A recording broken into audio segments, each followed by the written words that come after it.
Why can't us Toronto sports fans have nice things? It just never seems to happen.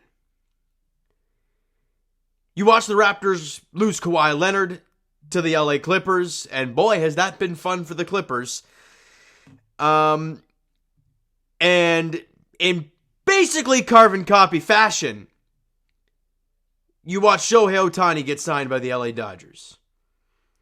Now, I have a soft spot for LA in the sense that it was the first ballpark that I saw the Blue Jays play in other than Rogers Center. So I got a soft spot for them. But, I can't have that soft spot right now. Shohei Ohtani's a Dodger. 10 years, $700 million. That's crazy. That's nuts. You convert that to Canadian dollars, it's like $950 million. Almost $1 billion. It's kind of absurd. We will never know how close the Jays actually were, like with the Kawhi stuff. When Ohtani gets to the press conference in LA, they're going to ask him, well, how close were the Blue Jays? How tough was the decision? And of course he's going to say, oh, it was very tough, this and that, blah, blah, blah. And I'm going to sit here right now and tell you, Toronto sports fans, how wild the last 48 hours have been. Right? You watch the Leafs play and you watch Joe Wall go down. Luckily, it's only a high ankle sprain, so he should be back, at a decent time. But it's still bad news. You watch, and this is gonna sound awful, but I have to say it this way. The Raptors lose to a ball-less Charlotte Hornets yesterday. And then today, the Dodgers signed Shohei Ohtani. Talk about gut punch after gut punch. And for Blue Jay fans, and I've been a Toronto sports fan my entire life, anybody coming on here for the first time, this is the way my mind always goes. And it has to be pessimistic. And it's awful. I hate being like that. But as a sports fan in this city, you have to be. Or else you're going to get hurt all the time. So for a Blue Jay fan standpoint, every time I was hearing report this, all the reports are Jays are finalists. And I'm like, that's cute. Finalists suck. Whenever you play, whenever you're racing somebody, whenever you're, in a tournament of any kind in youth sports, when you come second, it sucks. But at least you get something. A finalist, day in, day out. All the fake reports, the plain stuff, and then the John Paul Morosi tweet yesterday, which is the only time where I let my guard down. When he said he was on a plane to Toronto, I'm like, oh my God, this is a trusted source. He's got sources. This is legit. I'm shielded, but it's starting to break free. And then not long after that, it's shut down by just about everybody else. And I'm like, oh, heartbreak again. But it's still possible he'll be a J, right? Wrong. Then today, it gets ripped apart, as per usual, and Ohtani is a Dodger. First thing I want to say, well, I've said a lot so far, but I guess next thing I want to say, do not, and I want to speak to Jays fans, do not even sniff a thought about blaming Ross Atkins or Mark Shapiro. Those guys literally did everything. They probably went to Rogers and did everything they possibly could to get as much money as they could to just throw at Shohei Ohtani. They brought him to the complex that Mark Shapiro built, that's state of the art, that's, incredible, which was awesome. And you were a finalist for one of the greatest players to ever play the game.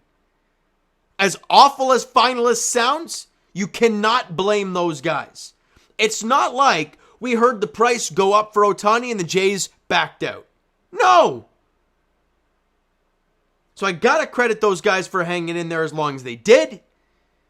But yes, it's painful for Jays fans, and you damn well know it's painful for Ross and Mark right now hearing that decision. So I cannot sit here and blame them for this problem, for this mistake. It was just Ohtani's decision. They were the front runners the entire time. This is the same thing with Kawhi, right?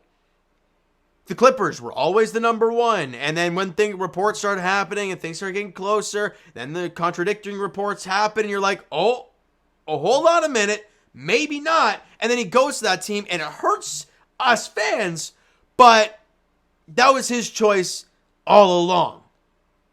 So I can't blame Ross and Mark or anything the Blue Jays had done that we know of, obviously.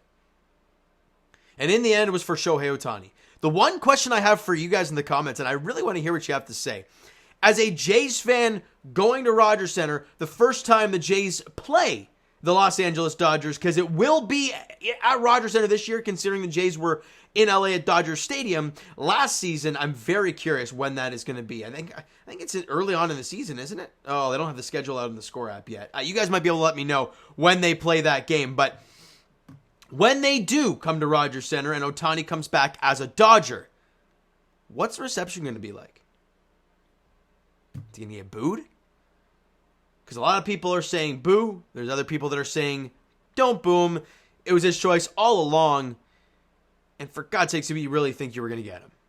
Well, we'll see what happens. But I want to get your thoughts in the comments below, everyone. I really, really do. Now, moving forward for Jays fans and the Jays organization, what next? With Juan Soto now off the table, we know Heimer Candelario's gone off the table and all that stuff. What do you do now? And I hate myself saying this, but do not be surprised if Matt Chapman's back. And that might be your biggest part of the offseason. As awful as that sounds, and God, I don't want it, that's what my gut's telling me. And I really don't want my gut to be right. Would I love a reunion with Teoscar Hernandez to kind of, put a Band-Aid over a gunshot wound that was Shohei Ohtani? Sure. But again, and maybe Lourdes Gurriel, sure, it's just the vibes would be back, I guess. And there are options out there, sure. And now we've seen that the money is available. The question is, though, it wouldn't be for Shohei Ohtani now. So how willing are they to spend that money for them? It's going to be interesting to see the rest of this offseason. But I'm very worried about this team now. Once Soto got traded to the New York Yankees, it was basically Ohtani or bust for me. And now that you don't have Shohei Ohtani, what do you do now? I got nothing else. I took some time to really think this through before I did a video for you guys. It sucks. Yet again, being the finalist for a generational superstar. It sucks. But it's the story of a Toronto sports fan. You're used to heartbreak. Watching this team, and watching this team recently, and watching these two teams in off seasons try and go for stars. It's the way it is. All right, so you know what, guys? That's going to do it for this one. If you enjoyed the video and are excited for better off-season vibes, because this one sucks, hit the like button. I do appreciate it. Hit the subscribe button. You guys not already, comment down below your thoughts on the video. Thoughts on Ohtani signing with the Dodgers, all that stuff. Twitter's down below. Twitter, Discord, Instagram, TikTok, all that stuff is down below. So follow up there if you've not done so already. And I'll talk to you guys. The Raptors will be on the court on Monday against the Knicks, 7:30 in New York at MSG. I think that's when it is. And as for the Leafs, they're back in action tonight as they host the Nashville Predators at 7 o'clock in about half an hour from now. And as for the Blue Jays, I'll talk to you guys, I don't know, whenever the hell they make a move. That's about all I got for you. Thank you guys so much for listening and watching. I hope you enjoyed the video. And of course, not the result. We'll talk to you guys then.